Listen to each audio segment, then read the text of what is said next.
देने वाले से बड़ी होती है। हम कम मांगे, देने वाला ज्यादा दे दे। मालवीय जी ने कहा वो आपकी श्रद्धा कर दीजिए।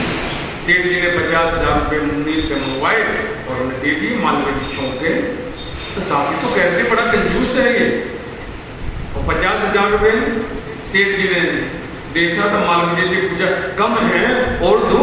मालवीय जी बोले नहीं बहुत है। पहले सोच क्या रहे हो? बोले सोच ये रहे हैं कि हमने कहा था कि आप बड़े कंजूस हैं। सेठ जी ने कहा ये गलत नहीं कह रहे थे, मैं सच में कंजूस हूँ। जब अपने ऊपर खर्च करने की बात आती है तब मैं, जब तक मेरे कपड़े जीर्ण शीर्ण नहीं हो जाते तब तक मैं छोड़ता नहीं।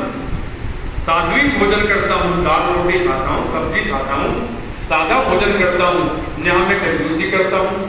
अपने बच्चों को भी गलत पैसा नहीं देता हूँ कि उन्हें जेब खर्चे के लिए देना ही है, देना ही है।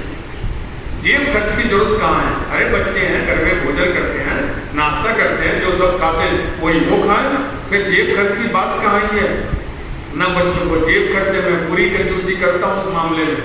लेकिन मालवीय की जब समाज की बात आती है, जब राष्ट्र की बात आती है, जब गुरुकुल की बात आती है, आर्य समाज में जलतों की बात आवे, जल की बात आवे, तब मैं अपना सीना खोल देता हूँ और ये सोचता हूँ परमात्मा तूने दिया इतना है, सब कुछ लुटा करके भी तेरा एहसान परमात्मा ये है। मेहनत पुरुषार्थ की कमाई व्यर्थ में नहीं भाई जाती है। इसलिए यजुर्वेद, ऋग्वेद, सामवेद, अथर्ववेद, इन सब वेदों के अंदर, मंत्रों के अंदर संकेत आता है कि हम अपने मेहनत पुरुषार्थ की कमाई का अन्न ग्रहण करने वाले बने। जब हम इन तीन बातों को जीवन में धारण करते हैं, रस वाले पदार्थ, दूध, दही, मक्खन, ड्राई फ्रूट, सब्जी आदि, इसका भोजन करते हैं। जब भूख लगे तब भोजन करते हैं और अपनी मेहनत पुरुषार्थ की कमाई का अन्न ग्रहण करते हैं, तब हम रोगी नहीं होते हैं, निरोग स्वस्थ रहते हैं। इसलिए आदरणीय महापुरुषों, इस संसार में यदि हम स्वस्थ हैं, सब हमारे मित्र हैं, सब हमारे सखा हैं, सब हमारे साथी हैं, सब बोलने वाले हैं कि तेरा पसीना बहेगा तो खून की नदियां बहा देंगे। जब हम मजबूत हैं, स्वस्थ हैं, निरोगी हैं, जब चारपाई पे पड़ जाते हैं ना, असहाय हो जाते हैं, बीमार हो जाते हैं, वो बच्चे जिन्होंने जन्म लिया हमसे वो भी बच करके निकल जाते हैं। दादाजी एक गिलास पानी ना मांग ले में, चाय बनाने को ना बोलने में, इस संसार में सबसे बड़ा दुख अपाहिज होकर के रहना है। इसलिए स्वस्थ रहो, निरोग रहो और बढ़िया भोजन, मेहनत पुरुषार्थ की कमाई का कर करके ही भोजन करें।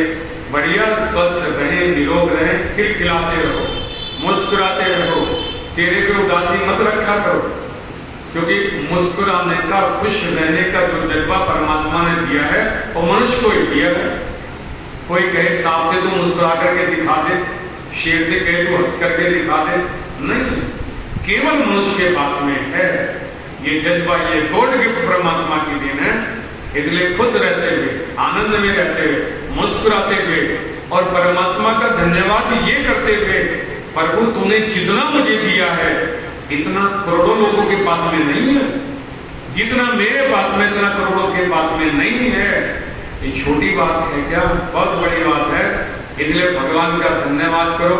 इसलिए तो हम लोग कहा करते हैं कि जो हंसते मुस्कुराते रहते हैं और परमात्मा का धन्यवाद करते रहते हैं, तेरी दया मान करके, तेरा दिया सब कुछ मान करके रहते हैं, उनके घर में तो खुशियों की बरसातें होती हैं, आनंद रहता है, प्रसन्न रहते हैं। और जब व्यक्ति मुस्कुराता प्रसन्न रहेगा तो दुख दरवाजे से वापस लौट जाएगा। बोले ऑलरेडी तो पहले खुश है, मुस्कुरा रहा है, खुश है, यहाँ तेरे लिए जगह है ही नहीं है।